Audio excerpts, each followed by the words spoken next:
প্রিয় মুক্তিকামী ছাত্র জনতা, আমরা দেখতে পাচ্ছি যে আমাদের এই অভ্যুত্থান এবং বিপ্লবের পরেই দেশে অরাজকতা নাশকতা করছে ফ্যাসিস্ট এবং তাদের দোসররা।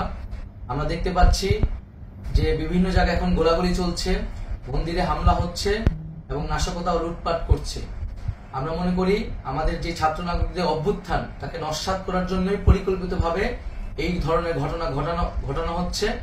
আমরা মুক্তিকামী ছাত্র জনতাকে সজাগ এবং সতর্ক থাকতে আহ্বান জানাচ্ছি এবং আমাদের যে অন্তর্বর্তীকালীন সরকার, আমরা সেই সরকারের যে প্রস্তাবনা 24 ঘন্টার সময় নিয়েছিলাম, জরুরি পরিস্থিতি মোতাবেক আমরা এখনই তার একটি রূপরেখা ঘোষণা করছি। আমরা সিদ্ধান্ত নিয়েছি যে সর্বজন গ্রহণযোগ্য আন্তর্জাতিক খ্যাতিসম্পন্ন নোবেল পুরস্কার বিজয়ী ডক্টর মোহাম্মদ ইউনূসকে প্রধান উপদেষ্টা করে অন্তর্বর্তীকালীন সরকার গঠন করা হবে এবং ডক্টর মোহাম্মদ ইউনূসের সাথেও আমাদের কথা হয়েছে। তিনি ছাত্র জনতার আহ্বানে বাংলাদেশকে রক্ষা করতে এই গুরু দায়িত্ব নিতে সম্মত হয়েছে। আমরা সকালের মধ্যেই আমরা এই সরকার গঠনের প্রক্রিয়া দেখতে চাই। রাষ্ট্রপতির কাছে আহ্বান থাকবে যে দ্রুত সময়ের মধ্যে ডক্টর মোহাম্মদ ইউনূসকে প্রধান উপদেষ্টা করে অন্তর্বর্তীকালীন সরকার গঠন করা হোক এবং এই অন্তর্বর্তীকালীন সরকারের বাকি সদস্যদের নামও আমরা সকালের মধ্যে ঘোষণা করব।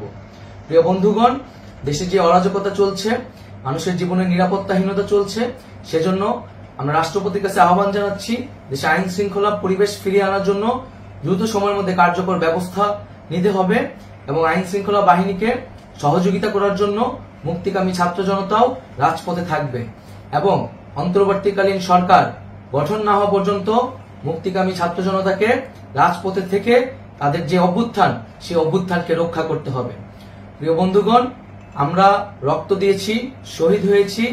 আমাদের যে প্রতিশ্রুতি একটি নতুন বাংলাদেশ গঠন করার জন্য, সেটিকে আমাদের অবশ্যই বাস্তবায়ন করতে হবে এবং অবশ্যই ছাত্র জনতার প্রস্তাবিত সরকার বাদে কোনো ধরনের সরকার কিন্তু মেনে নেওয়া হবে না।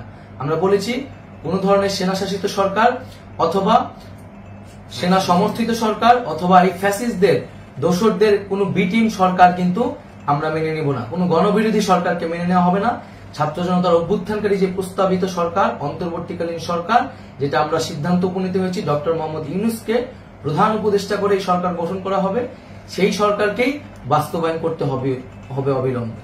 আগামীকাল সকাল থেকে সকলকে আহ্বান জানাচ্ছি রাজপথে থাকার জন্য এবং আমাদের যে সাম্প্রদায়িক সম্প্রীতি এবং রাষ্ট্রীয় সম্পদ রক্ষা কমিটির ঘোষণা হয়েছে বৈষম্যবিরোধী ছাত্র আন্দোলনের নেতৃত্বে, সকল পাড়ায় পাড়ায় এলাকায় এলাকায় সেই কমিটি পাহারায় থাকবে। আমাদের সংখ্যালঘু কমিউনিটিকে আমাদের রক্ষা করতে হবে, রাষ্ট্রীয় সম্পদ এবং এই দেশকে রক্ষা করতে হবে আমাদের।